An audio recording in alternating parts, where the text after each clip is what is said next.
Okay, we're back with another tech video. Now I'm going to go through your question, answer it, and hopefully you get the solution. Now remember to stay just a little bit crazy like me, and you'll get there to that resolution. Alright, let's continue on to the video.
And that's it, guys. I hope this video helped find that resolution you're looking for and you found the answer.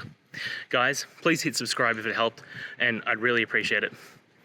I'll see you next time on another one of these technical videos. Have a good one.